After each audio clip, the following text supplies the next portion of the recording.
Welcome to Deadly Dames and part 2 of our our top 10 Stephen King adaptation films. So I actually forgot to say in the last video that for this top 10 we only decided to put his horror and thrillers in. So we are aware that there's some amazing movies like Green Mile and Stand By Me, but for this one we just stuck to horror, just in case anybody's wondering why they're not in there. But yeah, so this is position 4 to 1, and starting off at position 4 we have The Mist. Now, this is a movie that kind of took me by surprise because I was thinking the exact same. How weird is that? What, took you by surprise? Yeah. Well, I put this in thinking it was going to be crap, if I'm honest with you, because for a while, like, a good few Stephen King adaptations weren't that great. There was a few TV series like Kingdom Hospital and Rose Red that were actually pretty good, but the movies were okay. There wasn't one that jumped out at me until The Mist came along, and it's the ending. Let's face it, it's the ending of The Mist that gets you, but I do actually love the characters in this, and I love the setting that they're stuck in a supermarket, because it's obviously threw me back to Dawn of the Dead days that they're That's stuck. what I was thinking. The likes of it's the people that are the real danger, as well as the monsters as well. But that's what happens in reality, because we were talking about this as well, that there's always an arsehole in the films. There's always a guy that messes stuff up for everybody else.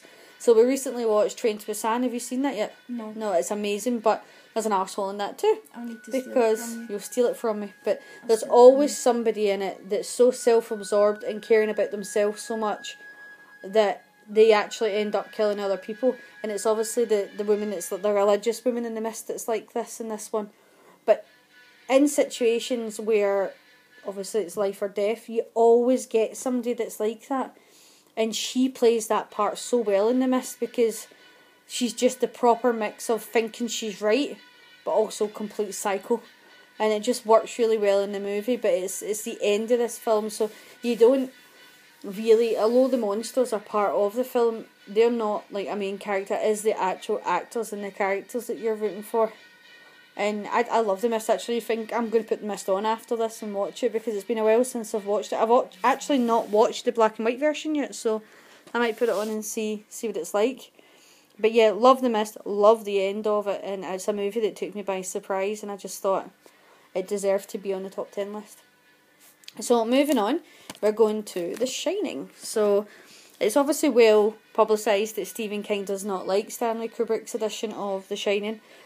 I can understand why, because there's a lot missing from this that's like from the book, which is not in this, and there's a lot that Stanley Kubrick did that's nothing to do with the book. But what are you laughing at? I'm just laughing because earlier on you called them instead Oh, I started earlier on when we were recording it. I started talking like about how well cast the movie was and how good Shelley Duvall was, and instead of saying Jack Nicholson, I said Nicolas Cage. And then we started having a laugh about what would this movie have been like if Nicolas Cage had been in the part rather than Jack Nicholson. Here's Nicolas Cage and the bees. The bees. It would be so bad. No, it would be so bad. They should actually remake it and put Nicolas Cage in. Imagine, just look at the cover and imagine Nicolas Cage sticking his face through with some bees on there.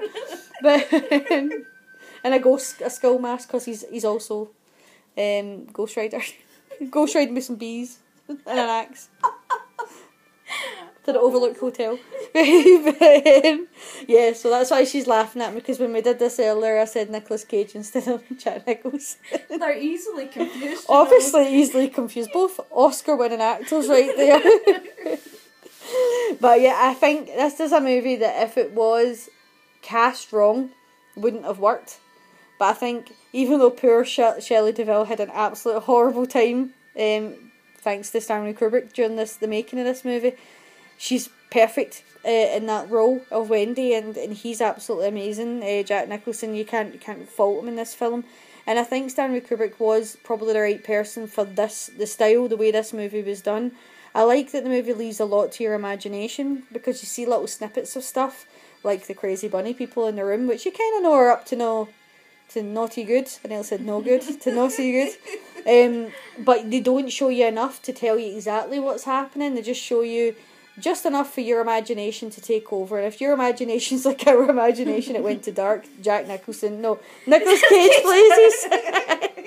But do you know what? I really want to do a cover now and just superimpose Nicolas Cage in there. Yeah.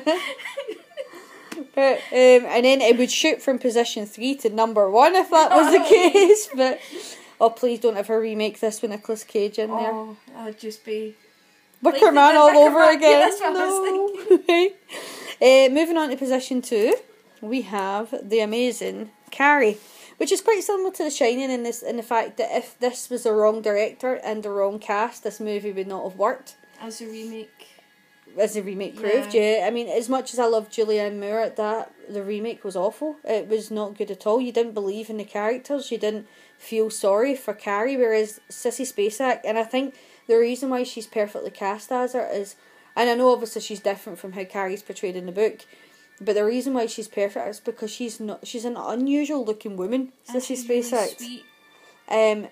You know, and kind of innocent. And whereas, what's that lassie called? Is it Chloe Mortez? I can't remember her full name, but the girl in the remake, she's pretty. You don't really believe that she's an outcast. She's an outcast because she is really pretty, and as much as Sissy Spacek has her own prettiness, she's unusual looking. So you could understand why she would be an outcast, and she would be the girl that everybody would pick on. I think Nancy Allen's great, and John Travolta are great as the arseholes in this movie. And it's funny because I only recently found out, do you know House? You know, the one about the guy whose son goes missing in the house? And, yeah. Well, Arrow's just released a box set of that. And see the dad that's in that? That's Carrie's date. I didn't realise it's the same actor. Because I was like... Well. And then I just pictured him with an afro, with big millet hair, and realised it was him. I was going to say as well, think about it, like, remake versus this one.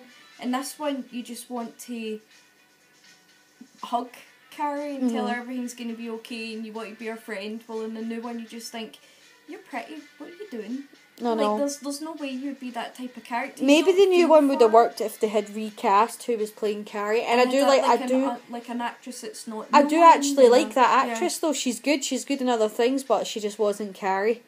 I think my favourite part of Carrie, and it's got to be everybody's favourite part, is when it builds up to the actual end, because they got what they deserved. And when Carrie goes crazy and starts killing folk, anybody and everybody was sitting at the edge of their edge of their seat, shouting, "Yay, Carrie, kill people!" Right? And but Piper Laurie's, even though you think she's killed people, she's kind of crazy and mental, she's lost it all, you still kind of think, I like her and I'm rooting for her and I want her to live and I want her to be strong. And but you kind of knew when she did that there was no way back. There was no way back from it. Piper Laurie is amazing in this movie as a mum. Like, I'm gonna laugh at you, but I love Piper Laurie in this. She's perfect as a mum, perfect psycho, crazy person mother. And I just think that she was perfectly cast in this as well. But yeah, Carrie deserves to be at least in the top 3. And the top 3 were the most difficult for us because these 3 films are our ultimate 3. Yeah, and you could probably juggle them around depending on your mood. Yeah.